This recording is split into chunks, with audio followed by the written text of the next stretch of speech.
Feliz sábado. Qué multitud de gente.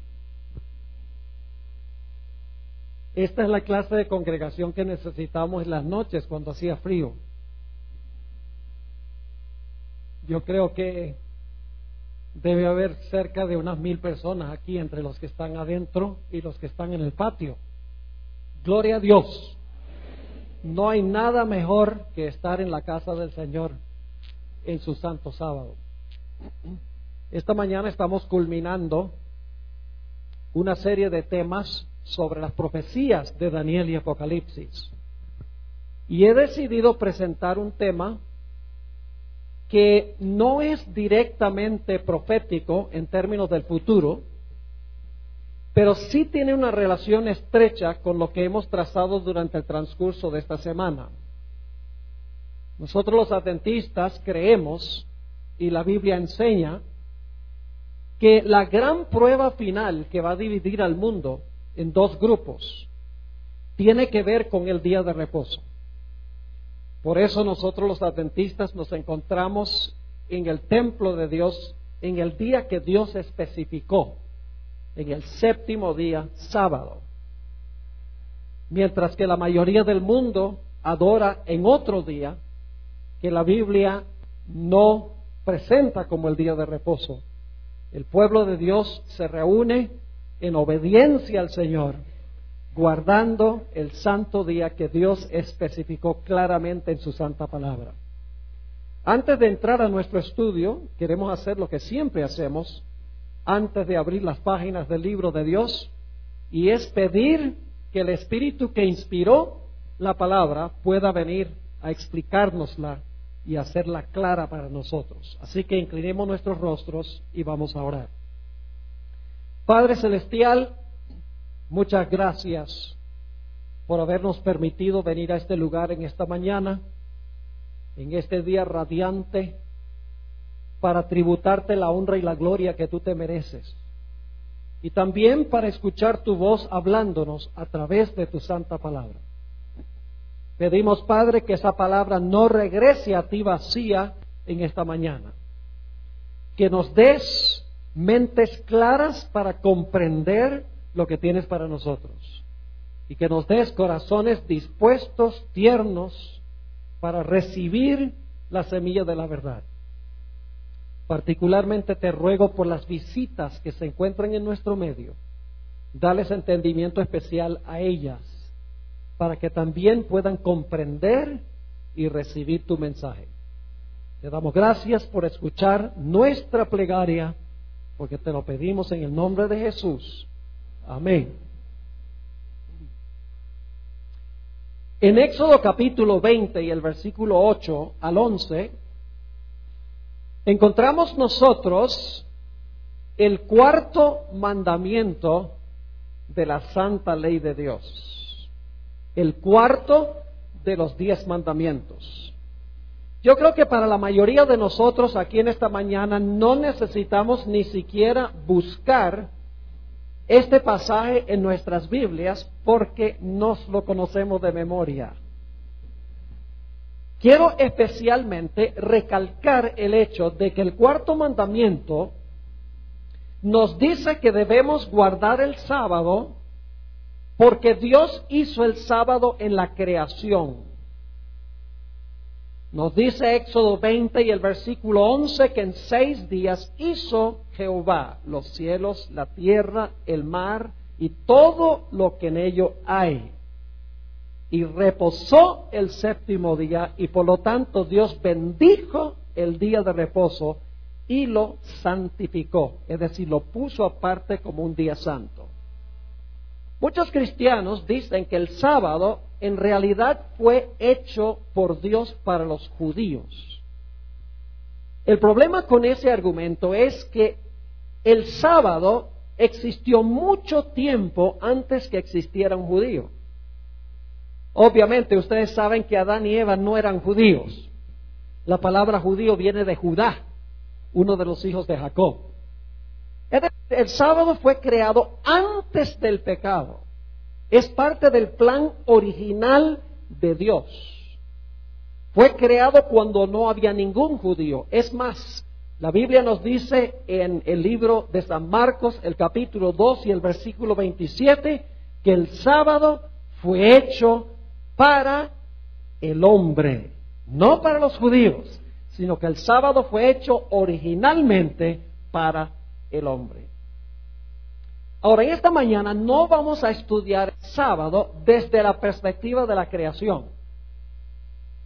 Lo que les presenté es nada más una introducción para mostrar el origen del sábado, la motivación original para guardar el sábado. Pero en esta mañana vamos a estudiar el sábado desde otra perspectiva distinta, tal vez una perspectiva original, diferente que lo que estamos acostumbrados. Quiero invitarles a ir conmigo en sus Biblias al Evangelio según San Juan, el capítulo 5, y voy a leer los versículos 39 y 40, y luego vamos a ir a los versículos 45 y 46. San Juan, el capítulo 5, y el versículo 39 y 40, y luego los versículos 45 y 46.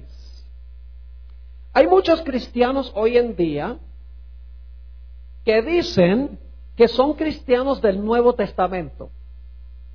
No son cristianos del Antiguo Testamento.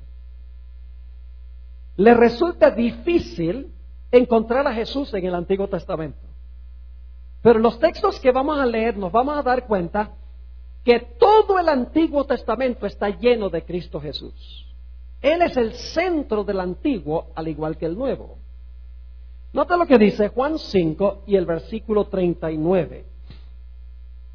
Dice Jesús: escudriñad las Escrituras. Una mejor traducción sería: escudriñáis las Escrituras. Es decir, ustedes escudriñan las Escrituras, porque a vosotros os parece que en ellas tenéis la vida eterna, y ellas son las que dan testimonio de mí. ¿De cuáles Escrituras estaba hablando Jesús? Cuando Jesús dijo estas palabras no había Nuevo Testamento.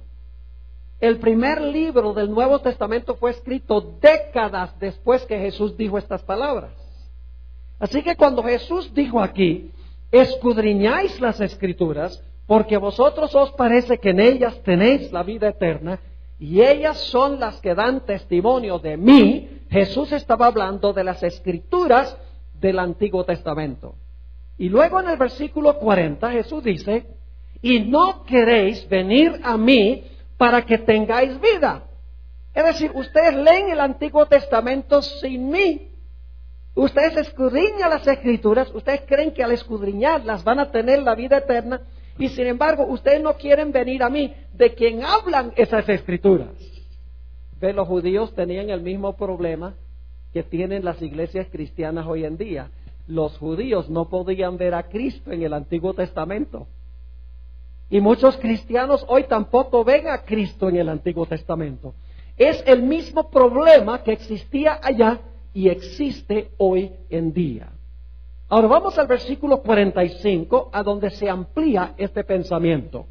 Juan 5 y el versículo 45. Jesús aquí ahora le dice a los judíos que están escuchando: no penséis que yo voy a acusaros delante del Padre. Hay quien os acusa, Moisés, en quien tenéis vuestra esperanza. Es decir, no crean ustedes, dice Jesús, que yo los voy a acusar a ustedes. Yo no necesito acusarlos a ustedes. El que los acusa a ustedes es ¿quién? Moisés. Ahora fíjense lo que dice el versículo 46. Porque si creyeseis a Moisés, me creeríais a mí, porque de mí escribió él. En cuanto a quién escribió Moisés. ¿Y cómo es que los cristianos dicen que el Antiguo Testamento es Israel y los judíos y el Nuevo Testamento es Cristo? Lo mismo decían los judíos de la época de Jesús. Querían las Escrituras de Moisés, pero no querían a Jesús. Ahora, esta mañana vamos a estudiar primordialmente un versículo de los escritos de Moisés para ver cómo encontramos a Jesús allí. Y tiene una relación con el sábado. Ahora vamos a mirar otros textos, pero hay un texto especial sobre el cual me quiero enfocar. Deuteronomio, el capítulo 8 y el versículo 3. Deuteronomio, el capítulo 8 y el versículo 3. Les doy un poquito de trasfondo. El pueblo de Israel salió de Egipto para cruzar el desierto a la tierra de Canaán.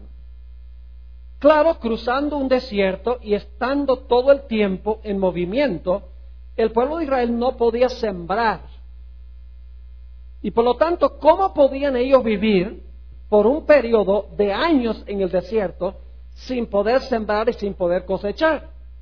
La respuesta es que Dios, según la Biblia, le dio a Israel un pan del cielo que se llama maná.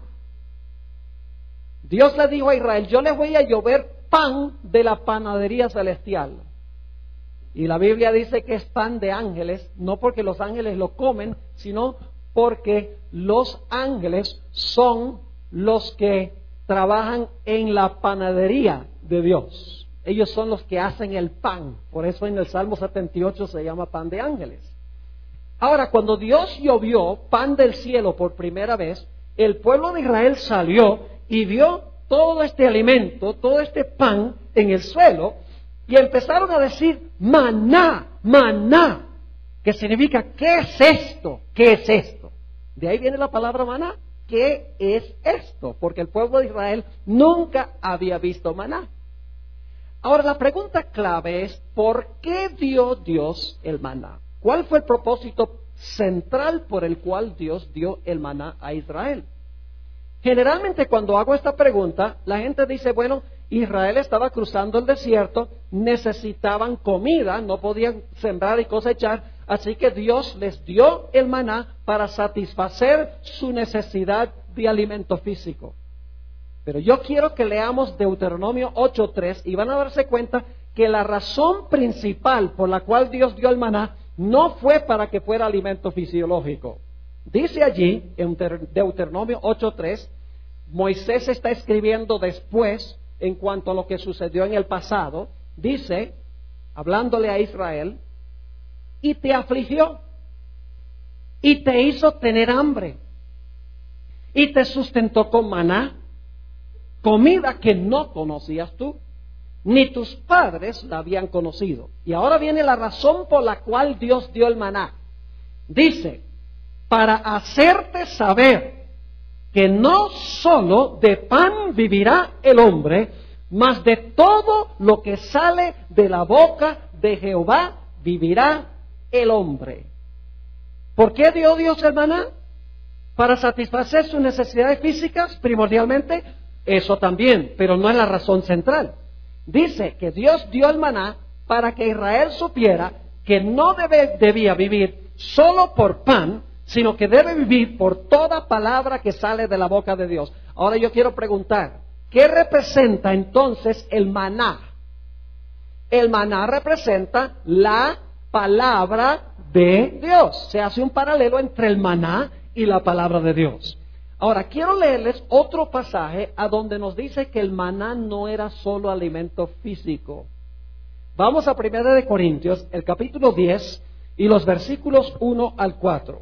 1 Corintios, el capítulo 10, y vamos a leer los versículos 1 al 4, a donde el apóstol San Pablo relata algunas de las experiencias del Israel antiguo, desde que salieron de Egipto hasta que llegaron al desierto.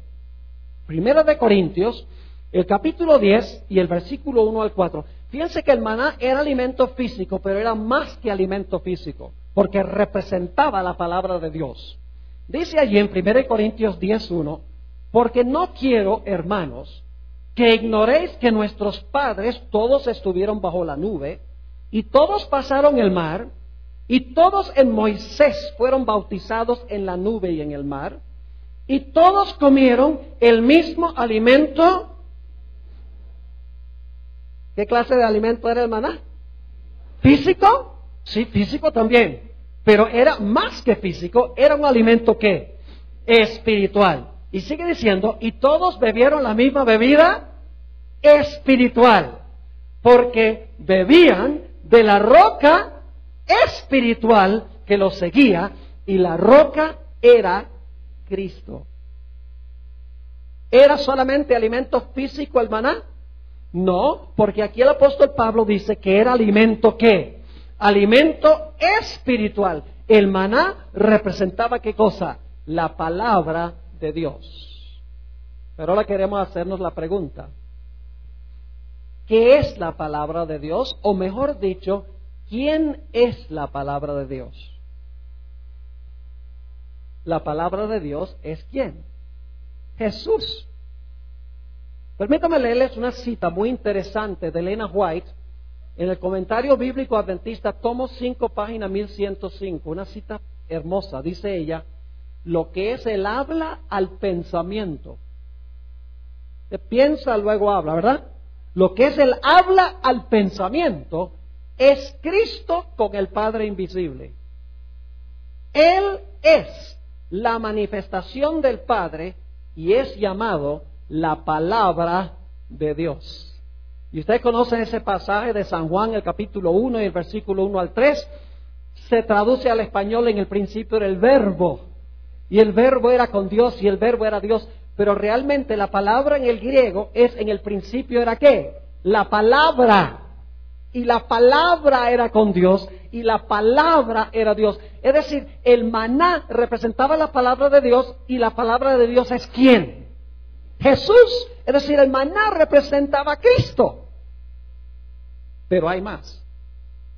El maná representaba algo específicamente en cuanto a Cristo. No solamente a Cristo en general, sino algún aspecto específico de Cristo. Vayan conmigo al Evangelio según San Juan, el capítulo 6, y vamos a leer los versículos 48 al 51.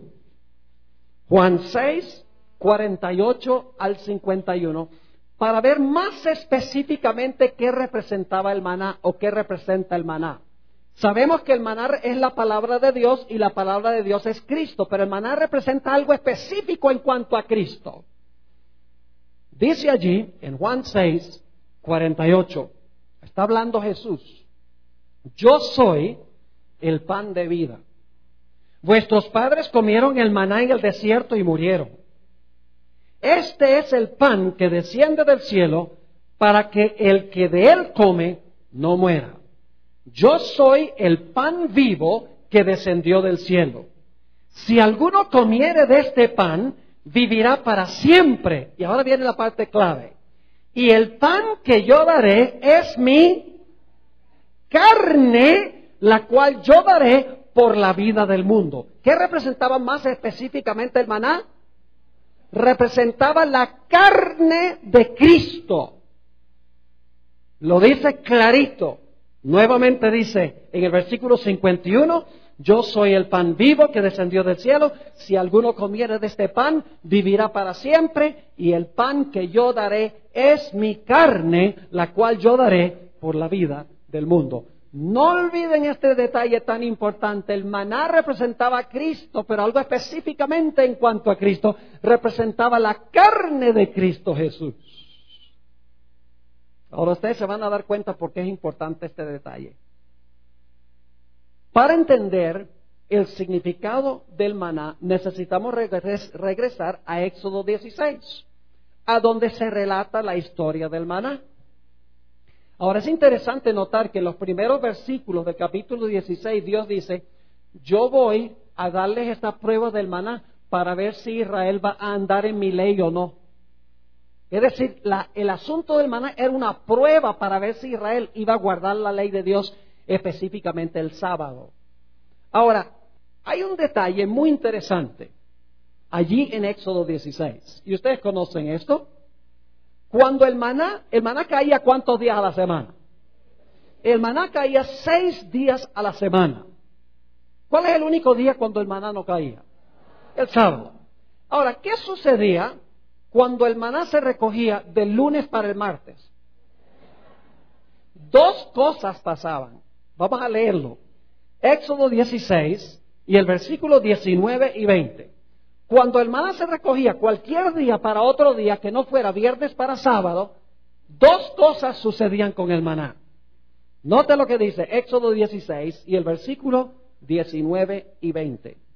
Y les dijo Moisés: Ninguno deje nada de ello para mañana.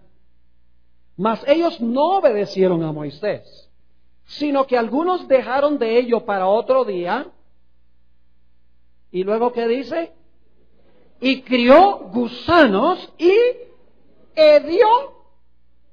Y se enojó contra ellos Moisés. ¿Qué dos características tenía el maná cuando se recogía cualquier día que no era viernes para sábado? Criaba gusanos y ¿qué? Y hedía. Este era pan raro. Yo pregunto, si ustedes van a una panadería y compran un pan y se lo llevan a la casa y no comen ese día del pan, sino que lo guardan para el siguiente día abren el paquete y está lleno de gusanos y hiede. No. Bueno, supongamos que lo dejan una semana entonces, sin abrir el paquete. A la semana abren el paquete y cuando abren el paquete lleno de gusanos, esto huele terrible. No, se pone mohoso, pero no cría gusanos ni hiede. Es decir, el maná era un pan particular, distinto, especial, porque cuando se guardaba de un día para otro, criaba gusanos y hedía. Ahora yo quiero hacerles esta pregunta. ¿Qué es lo que cría gusanos y hiede? Carne en proceso de descomposición. ¿De acuerdo? Guarden eso en su mente, porque vamos a volver a ello. Lo que hiede y cría gusanos es carne que está en proceso de descomposición. Ahora, ¿qué sucedía cuando el maná se recogía del viernes para el sábado? Noten Éxodo 16 y el versículo 23 y 24, ya ustedes saben. Pero esta mañana vamos a descubrir que hay algo más en el maná que lo que hemos visto. Hay algo más profundo. No solamente quiere el maná enseñarnos a guardar el sábado, sino que el maná es una magnífica profecía mesiánica. El centro de la historia de maná no es el sábado, el centro de la historia del maná es Cristo Jesús, porque Él es el maná. Ahora note lo que dice Éxodo 16, 23 y 24. Y Él les dijo, está hablando Moisés a Israel, esto es lo que ha dicho Jehová. Mañana es el santo día de reposo, el reposo consagrado a los judíos. Muy bien, tienen sus Biblias. Ok, muy bien. Mañana es el santo día de reposo, el reposo consagrado a Jehová. Lo que habéis de cocer, cocedlo hoy, y lo que habéis de cocinar, cocinadlo, y todo lo que os sobrade, guardadlo para mañana. Y ellos lo guardaron hasta la mañana, según lo que Moisés había mandado, y no se agusanó ni hedió. Un milagro. No se agusanó ni hedió.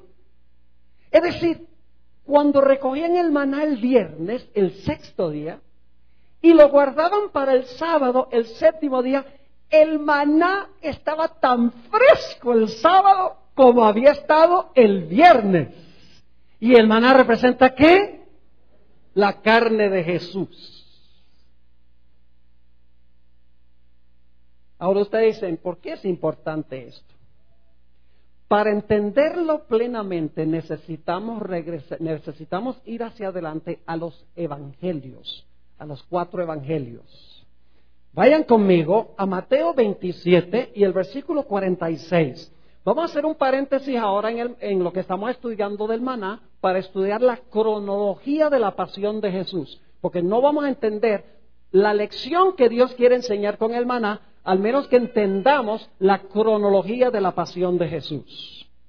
Vamos a mirar las 3 últimas declaraciones de Cristo en la cruz. Fueron 7, se conoce como las 7 palabras. Pero vamos a estudiar solamente las últimas 3 declaraciones de Cristo en la cruz. Mateo 27 y el versículo 46.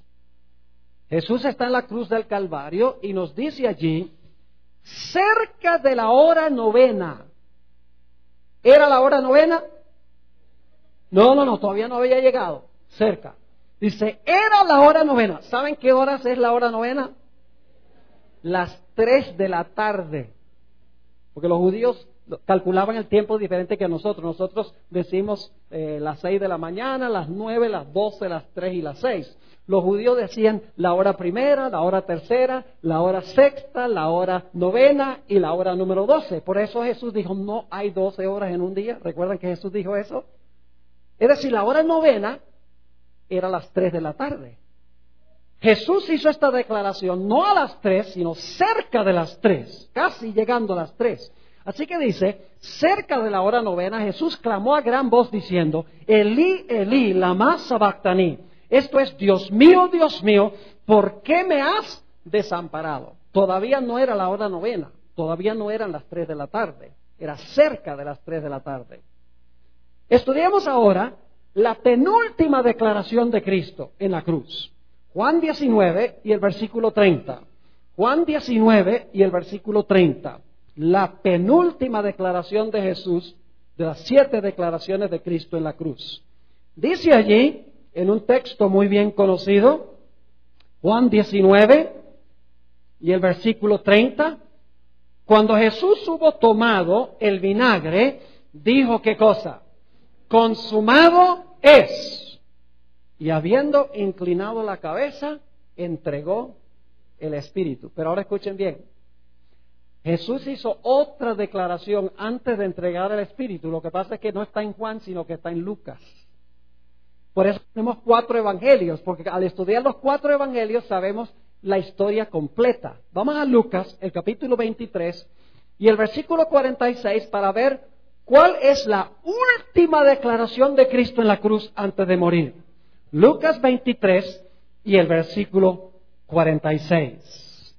Dice en Lucas 23 y el versículo 46, entonces Jesús, clamando a gran voz, dijo, Padre, en tus manos encomiendo mi espíritu. Y habiendo dicho esto, expiró. 3 declaraciones finales en la cruz. La primera declaración, ¿cuál fue? Dios mío, ¿por qué me has desamparado? La segunda declaración fue ¿cuál? Consumado es. Y la tercera declaración, Padre, en tus manos encomiendo mi espíritu. Yo le pregunto, ¿qué horas creen ustedes que eran cuando Jesús dijo, Padre, en tus manos encomiendo mi espíritu? La hora novena. Exactamente las 3 de la tarde. Y algunos están diciendo, Pastor, ¿cómo sabe usted eso? Porque Jesús murió como el Cordero Pascual. Y a esa hora se sacrificaba el Cordero Pascual. ¿Y dónde dice la Biblia tal cosa? Vamos a Éxodo 12 y el versículo 6. Éxodo, el capítulo 12 y el versículo 6, donde hay una expresión muy interesante. Jesús es nuestra Pascua, según el apóstol San Pablo. Dice en 1 Corintios 5, 7 y 8, Jesús, nuestra Pascua, ha sido sacrificada por nosotros. Así que si sabemos cuándo era sacrificada la Pascua, sabemos exactamente cuándo Jesús tenía que morir. Ahora fíjense Éxodo, el capítulo 12 y el versículo 6. Hablando del Cordero Pascual, dice, y lo guardarás hasta el día 14 de este mes, del mes de Nisan, el primer mes del año religioso judío. Lo guardarás hasta el día 14 de este mes. Y ahora escuchen bien. Y lo inmolará. ¿Qué significa inmolará? Significa sacrificar, ¿verdad? Como holocausto. Dice, y lo inmolará toda la congregación del pueblo de Israel. ¿Cuándo? Algunas versiones dicen al atardecer. Otras versiones dicen ¿qué cosa? Entre las 2 tardes. Y así dice el hebreo en que fue escrito ese texto. No dice al atardecer, dice entre las 2 tardes. Así dice en el idioma original. Ahora ustedes están pensando, pero Pastor Borg, ¿cómo que este asunto de entre las 2 tardes? Nosotros sabemos que había una tarde, la Biblia dice de tarde a tarde guardaréis vuestros sábados, y esa tarde es cuando se oculta el sol. Pero aquí dice que había 2 tardes, entre las 2 tardes. ¿Qué es eso? Es muy sencillo, no es complicado. ¿Cómo llamamos nosotros las horas entre las 6 de la mañana y las 12 del día? Las horas de la mañana. Y a partir de mediodía en adelante decimos son las horas de ¿qué? Las horas de la tarde. La primera tarde es cuando el sol alcanza su meridiano y empieza su descenso. Esa es la primera tarde. La segunda tarde es cuando ¿qué? Cuando se oculta el sol. Entonces yo pregunto, ¿cuándo sería entre las dos tardes? Entre las dos tardes sería entre las 12 y las 6. ¿Qué sería qué horas? A las 3 de la tarde. Es decir, el Señor Jesucristo murió exactamente a la hora novena.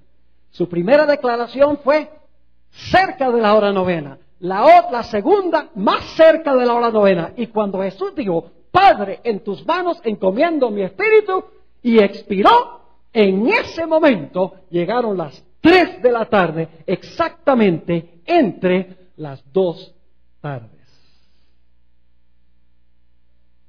Ahora escuchen, el Cordero Pascual era sacrificado a las 3 de la tarde.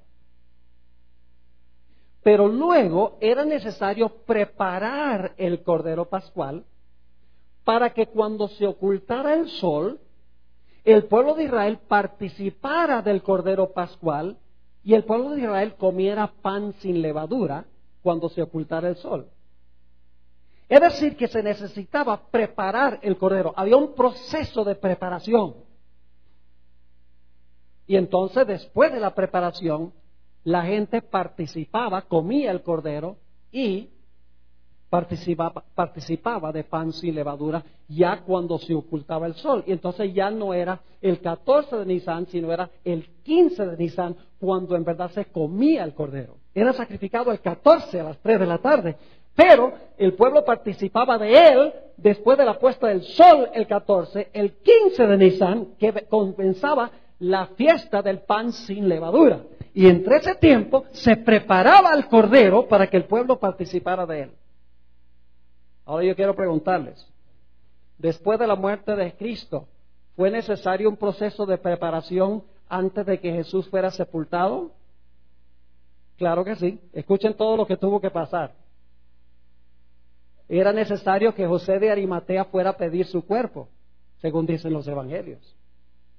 Era necesario bajar el cuerpo de Jesús de la cruz. Era necesario lavar o limpiar el cuerpo de Jesús.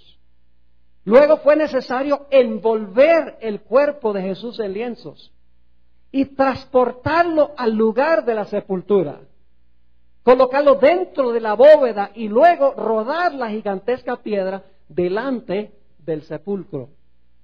¿Ustedes creen que eso tomó 5 minutos? ¡No! Tomó desde las 3 de la tarde la mayor porción de esa tarde, pero escuchen bien, cuando el sol se ocultó, ¿dónde estaba Jesús? Estaba descansando en el sepulcro. Porque los judíos dijeron, tenemos que bajar el cuerpo y tenemos que sepultar el cuerpo antes que comience ¿qué? El sábado. Es decir, así como el Cordero Pascual se preparaba después de la muerte del Cordero y pasaba cierto tiempo, cocinaban el Cordero y preparaban la comida y luego se ocultaba el sol y venía la fiesta del pan sin levaduras y participaban del Cordero.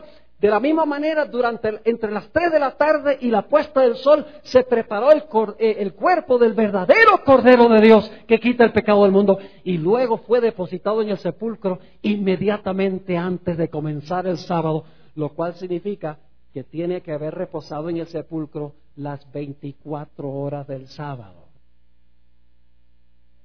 Ahora estudiemos la secuencia de días de la pasión de Cristo. ¿Saben que me sorprende? Algunos cristianos dicen, pastor, ¿cómo sabe usted que el sábado de hoy es el mismo sábado de los días de Jesús? ¿Cómo sabe que el sábado no se ha perdido? Y lo que yo les digo es, ¿cómo sabes tú que el domingo de hoy es el mismo domingo de los días de Jesús?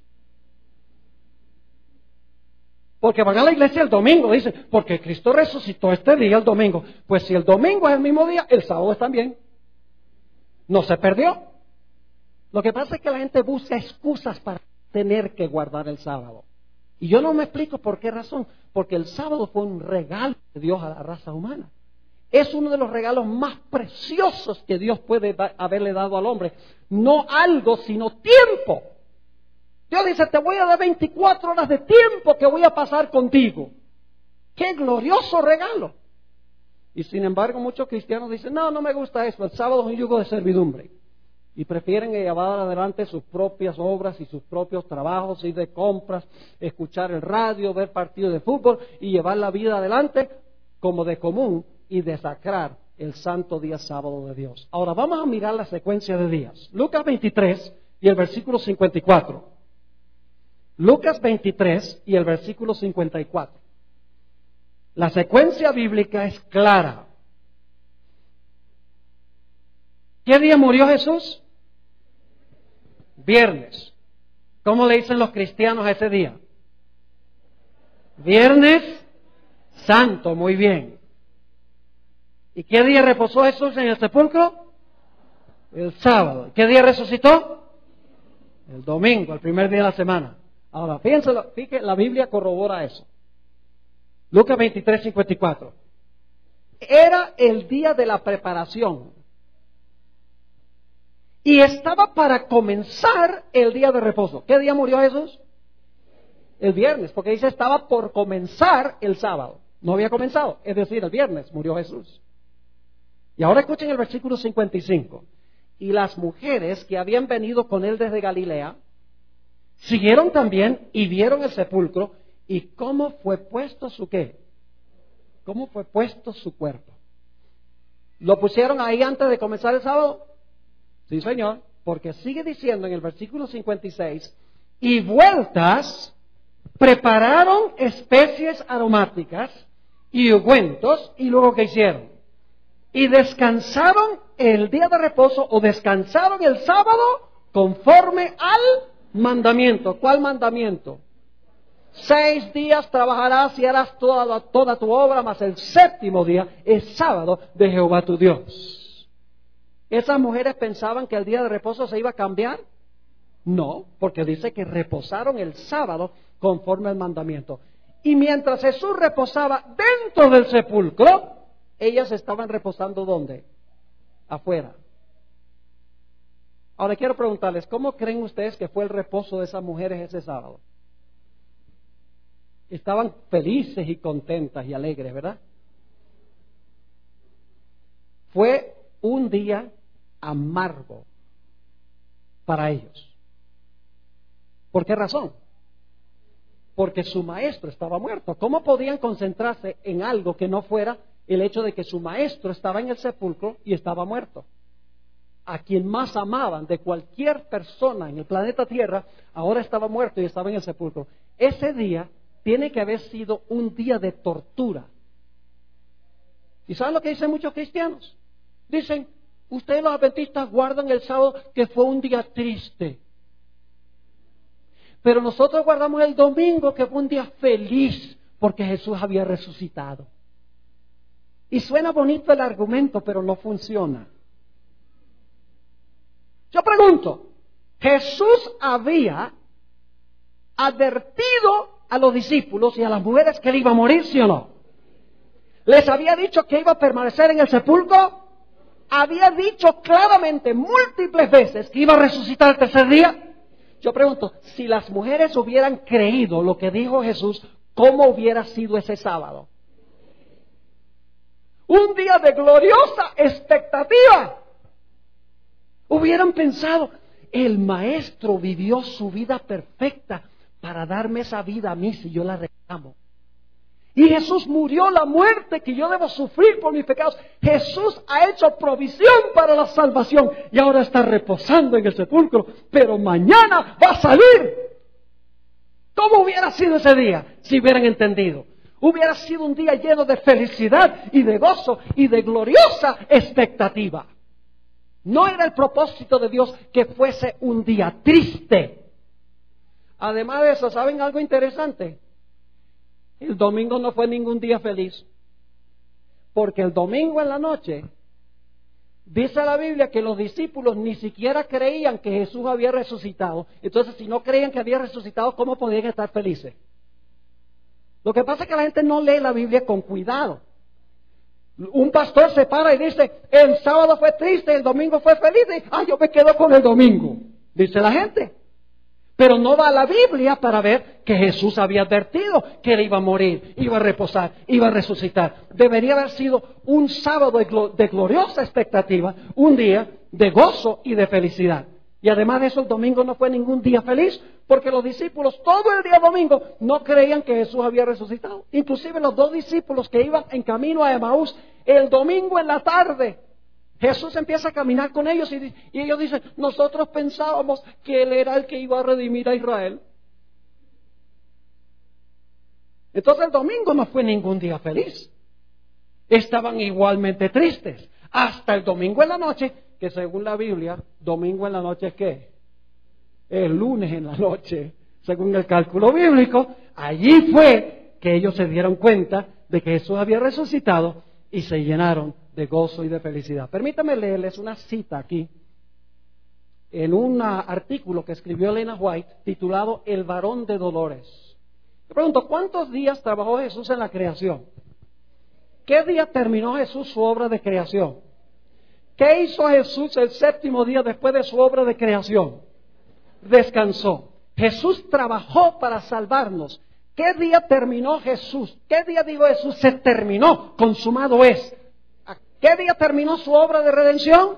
El viernes. ¿Y qué día reposó Jesús de sus obras de redención? El sábado. Jesús hizo en la redención lo que había hecho en la creación. Ahora escuchen esta cita tan significativa. Esta escritora, con 2 años y medio de educación primaria, que la gente critica mucho, pero los que la critican no la leen. ¿Saben? Yo he descubierto algo. Yo no formo mi opinión de alguien ni por lo que dicen los enemigos ni por lo que dicen los amigos. No creo lo que dicen los enemigos porque lo van a pintar peor de lo que es. Y no creo tampoco en los amigos porque lo van a pintar mejor que lo que es. ¿Saben lo que hago? Voy a la fuente yo mismo. Si ustedes quieren saber si Elena White fue inspirada o no, lean sus escritos. Y se van a dar cuenta que al leer los escritos sus vidas van a ser diferentes y mejores. Esa es la prueba de que fue ella inspirada por Dios. Ahora escuchen lo que dice. El Padre y el Hijo reposaron después de su obra de creación. Fueron pues acabados los cielos y la tierra y todo el ejército de ellos, y acabó Dios en el día séptimo la obra que hizo, y bendijo Dios al día séptimo y lo santificó, porque en él reposó de toda la obra que había hecho en la creación. Es decir, está corroborando con la Biblia lo que ella dice, que el Padre y el Hijo reposaron después de su obra de creación. Y luego dice esto: la muerte de Cristo ocurrió en el momento preciso en que se había especificado. Era el plan de Dios que la obra de Cristo se completara el viernes. ¿Sabe por qué es importante esto? Porque hay adventistas que están enseñando ahora que Jesús fue crucificado el miércoles y resucitó el sábado. Inclusive hay una que dice que el Señor Jesucristo, que los 3 días y las 3 noches comienzan el martes en la noche, cuando Judas Iscariote hizo el convenio de entregar a Jesús, y que Jesús resucitó el viernes, apenas se puso el sol fue que resucitó Jesús. Y son gente en la iglesia adventista que están enseñando esto. La sierva de Dios es clara. Ella dice, era el plan de Dios que la obra de Cristo se completara el viernes y que descansara en la tumba el sábado. ¿Y por qué razón? Dice, así como el Padre y el Hijo habían reposado después de terminar su obra de creación. La hora de su aparente derrota fue en realidad la hora de su victoria. Se implementó con éxito el gran plan que se había elaborado antes de la fundación del mundo. ¿Tiene la secuencia clara? ¿Qué día murió Jesús? ¿A qué horas? ¿Qué pasó entre las 3 y las 6? La preparación del cuerpo de Jesús. Cuando se puso el sol, ¿a dónde estaba Jesús? En el sepulcro. ¿Qué hizo Jesús todo el día sábado? ¿Qué hicieron sus seguidores afuera? descansaron afuera con Él. Cuando terminó el sábado, ¿qué día resucitó Jesús? ¿Resucitó el domingo o resucitó el primer día de la semana? Ahora escuchen bien. Me quedo maravillado al ver cómo cuando se celebra la Semana Santa, todo el mundo dice Domingo de Ramos, miércoles de ceniza, jueves santo, viernes santo, domingo de resurrección. ¿Y el sábado qué? No se dice nada del sábado, porque Satanás quiere esconder el sábado. Y yo sé que le dicen sábado de gloria, pero eso no se oye mucho.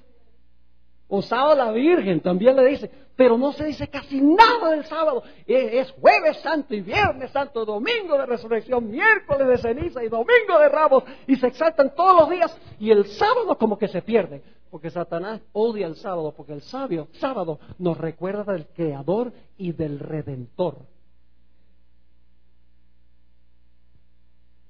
Ahora escuchen bien. ¿Por qué razón resucitó Jesús el domingo? Si han estado prestando cuidadosa atención de lo que hemos estado estudiando, yo creo que ustedes ya lo saben. ¿Qué tenía que suceder todo el día sábado con Jesús? ¿Tenía que qué? Tenía que reposar en el sepulcro. Entonces, ¿qué día iba a resucitar? Pues si iba a reposar todo el día sábado en el sepulcro, como reposó todo el sábado en la creación, pues ¿qué día iba a resucitar entonces? El siguiente día. Es decir, el día importante no es el domingo, el día importante es ¿qué? El sábado. No es el domingo lo que es importante, es el día antes del domingo. Porque Jesús, según las profecías, tenía que descansar en el sepulcro todo el día sábado, y entonces lógicamente tendría que resucitar el siguiente día, que es el domingo. Pero no es porque el domingo era santo, es porque el sábado era santo. Ahora vamos a ampliar un poquito este punto. Volvamos a Juan 6:51, porque hay que volver ahora al maná. Ahí vamos a ver por qué razón es que Jesús resucitó el domingo, claramente. Juan 6 y el versículo 51, ya lo leímos, vamos a leerlo de nuevo. Está hablando Jesús y dice, yo soy el pan vivo que descendió del cielo. Si alguno comiere de este pan, vivirá para siempre, y el pan que yo daré es mi ¿qué? Es mi carne, la cual yo daré por la vida del mundo. ¿Qué representa el maná? La carne de Cristo. ¿Qué pasaba el sábado con el maná? No criaba gusanos ni qué, ni hedía. ¿Está registrando? Vamos al Salmo 16. Salmo 16 y el versículo 8. Y mientras ustedes están buscando, yo quiero preguntarles algo. ¿Qué hubiera sucedido con un cuerpo normal si la persona hubiera muerto el viernes? ¿Qué hubiera comenzado inmediatamente? El proceso de descomposición, que últimamente llevaría a criar gusanos y a qué? Y a oler. ¿Y qué representaba el maná? Salmo 16, 8 al 10, una profecía mesiánica. Y la estoy leyendo de la Nueva Versión Internacional que tiene la mejor traducción. Dice así. Y aquí está hablando Jesús 1000 años antes de venir a esta tierra. Es una profecía donde está hablando Jesús. Pero lo que va a ocurrir 1000 años después. Dice, a Jehová he puesto siempre delante de mí, porque está a mi diestra, no seré conmovido. Se alegró por tanto mi corazón, y se gozó mi alma. Y ahora escuchen bien. Mi carne también. ¿Cuál es la siguiente palabra? ¿Qué iba a reposar?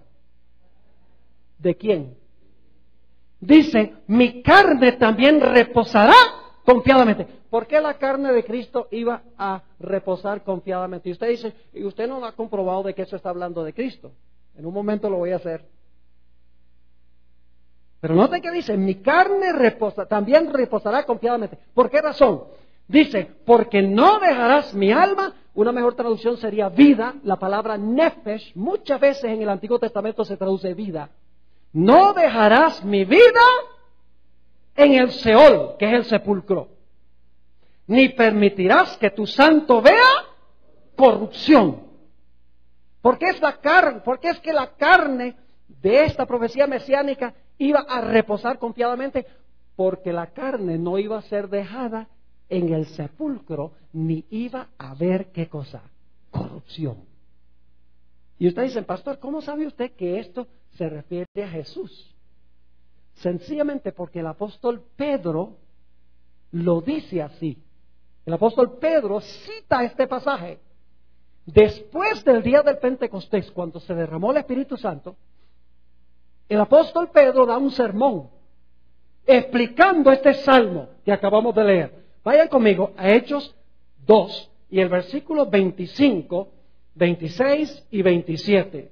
Hechos 2 y el versículo 25 hasta el versículo 27. Vamos a ver de quién escribió David este salmo. ¿Sobre quién lo escribió? No tiene que ver con David. David sencillamente es el profeta. Dice allí, en Hechos 2, 25, porque David dice de él. ¿De quién escribió David este salmo? De Jesús. Dice de él, veía al Señor siempre delante de mí. Porque está a mi diestra, no seré conmovido. Por lo cual mi corazón se alegró y se gozó mi lengua, y aún mi carne descansará en esperanza. ¿Es el mismo salmo, sí o no? Claro que sí. ¿Y por qué iba a descansar su carne en esperanza? Porque no dejarás mi alma, una mejor traducción es vida, no dejarás mi vida en el Hades, que es el sepulcro, ni permitirás que tu santo vea corrupción. Ahora la pregunta es, ¿a quién se le aplica este salmo? Vamos a los versículos 30 al 32 de Hechos, el capítulo 2. Hechos 2 y el versículo 30 al 32 dice, pero siendo profeta David, y sabiendo que con juramento Dios le había jurado que de su descendencia, en cuanto a la carne, levantaría al Cristo para que se sentase en su trono, viéndolo antes, habló de la resurrección de Cristo, que su vida no sería dejada en el sepulcro, ni su carne vio corrupción. A este Jesús resucitó Dios, de lo cual todos nosotros somos testigos. ¿Qué pasó con el cuerpo de Jesús mientras estaba en el sepulcro? No comenzó el proceso de ¿qué? De descomponerse, porque Él era el maná. El maná que se recogía el viernes para el sábado estaba igualito de fresco que el viernes. Yo pregunto, ¿el cuerpo de Cristo el sábado estaba igualito de fresco como había estado el viernes mientras estaba vivo? Sí. Es decir, que esta era una magnífica profecía mesiánica que indicaba que Jesús iba a reposar en el sepulcro, su cuerpo, porque Él era el maná, y el maná no se corrompía, no hería ni criaba gusanos. El cuerpo de Jesús en el sepulcro, el sábado no iba a haber corrupción, porque Él era el pan vivo que descendió del cielo. Es decir, que no solamente guardamos el sábado, porque no caía el maná el sábado, sino guardábamos el sábado, porque el sábado representaba el cuerpo de Jesús, y Él reposó. Y el pueblo debe reposar con Él. Ahora tenemos entonces dos razones para guardar el sábado. La primera razón es porque Dios lo estableció ¿cuándo? En la creación. ¿Cuál es la segunda razón? Lo estableció ¿cuándo? En la redención. Terminó su trabajo de redención el viernes y reposó el sábado, demostrando que estaba reposando de sus obras de redención. ¿Qué día debemos nosotros reposar para conmemorar la obra de redención de Jesús? El sábado. Jesús lo instituyó así, reposando en el sepulcro el sábado. Pero ahora escuchen bien, el sábado también tiene una dimensión profética. Tiene una tercera dimensión. Sí, pastor, ¿tiene una tercera dimensión el sábado? Sí, señor.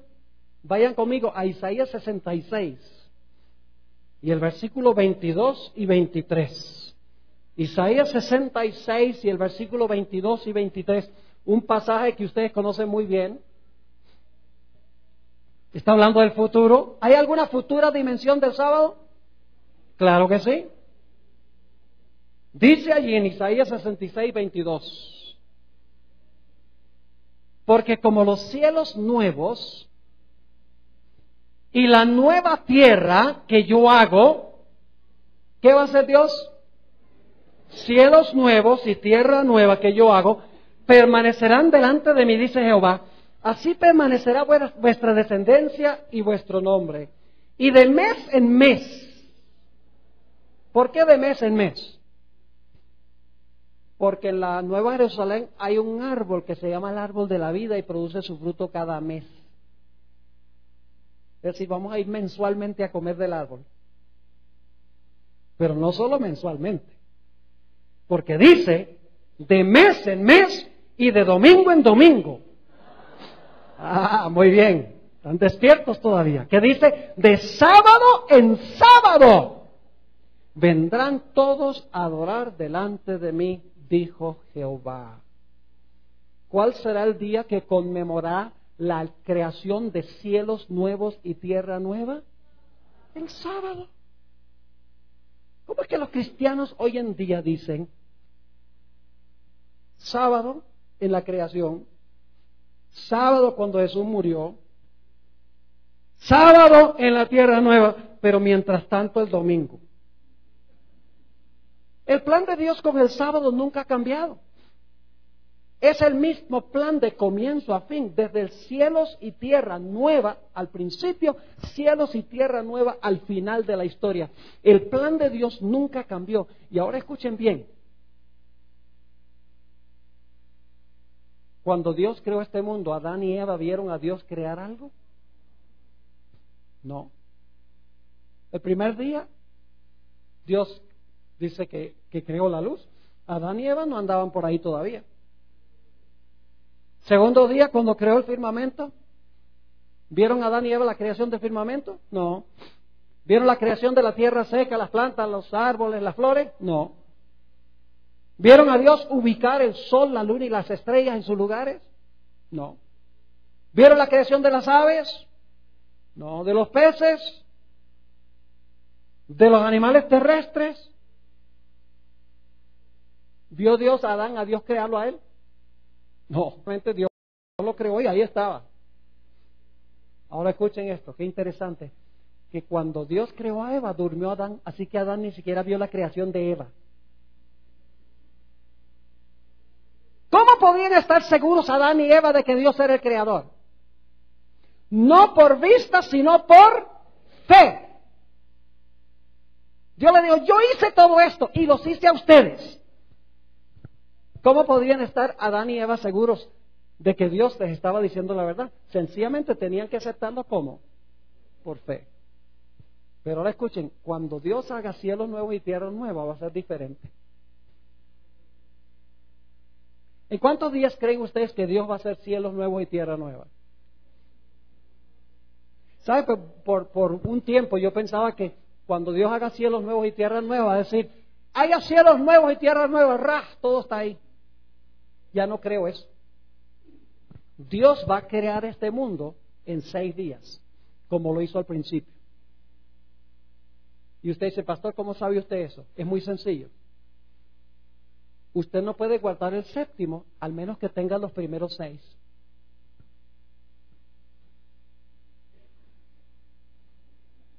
Vamos a guardar el sábado en conmemoración de la creación de cielos nuevos y tierra nueva. ¿Lo vamos a guardar? ¿Cómo usted puede guardar el séptimo si Dios no usó los primeros 6 para crear? ¿Están entendiendo? Dios va a hacer este mundo en 6 días, pero va a ser diferente.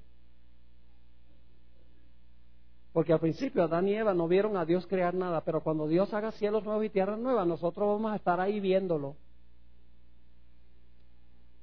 Imagínense, vamos a tener asientos especiales. Donde Dios va a decir, sea la luz. Estamos viéndolo. Sea el firmamento. Testigos oculares.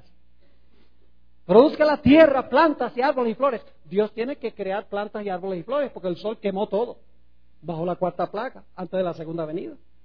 Luego Dios va a decir, el sol, la luna y las estrellas que fueran movidas de sus lugares a la voz de Dios, ocupen sus lugares de nuevo.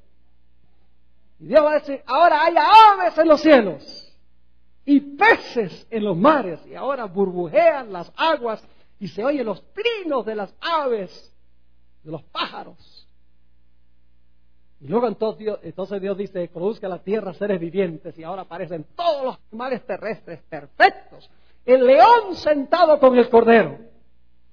Entonces cuando Dios termina de hacer su obra, Dios dice a su pueblo, vengan ahora y disfrutemos lo que yo hice. Pasemos todo el día sábado contemplando los frutos de mi obra. Y Dios reposará con su pueblo el sábado. Hermanos y hermanas, qué glorioso es el sábado. Nos conmemora nuestro gran Dios creador, nos conmemora nuestro gran Dios redentor y apunta hacia el tiempo cuando nuestro Dios que nos creó y nos redimió va a ser cielos nuevos y tierra nueva a donde habita la justicia. Y vamos a trabajar 6 días, como dice el mandamiento, y vamos a reposar cada séptimo día. Iremos allá a adorar a Dios, y adoramos a Dios porque Él es nuestro creador. Alguna persona dice, bueno, pastor, ¿usted está diciendo que va a haber semana en la tierra nueva? Claro que sí. Y algunos dicen, no, pero Apocalipsis dice que en la ciudad no había ni sol ni luna. Si no hay sol ni luna, ¿cómo puede haber día y noche? Lo que pasa es que la gente no lee con cuidado ese texto. Apocalipsis 21-23 dice, la ciudad no tenía necesidad de sol ni de luna. No dice toda la tierra, dice la ciudad no tenía necesidad de sol ni de luna. No es que no existan el sol ni la luna. ¿Sabe? Hay meses. ¿Va a haber meses, sí o no? Cada mes el árbol debía producir su fruto. Si hay meses, hay semanas. Y si hay semanas, hay días. Bueno, pastor, ¿pero qué está diciendo usted entonces que en la ciudad no hay necesidad de sol ni de luna?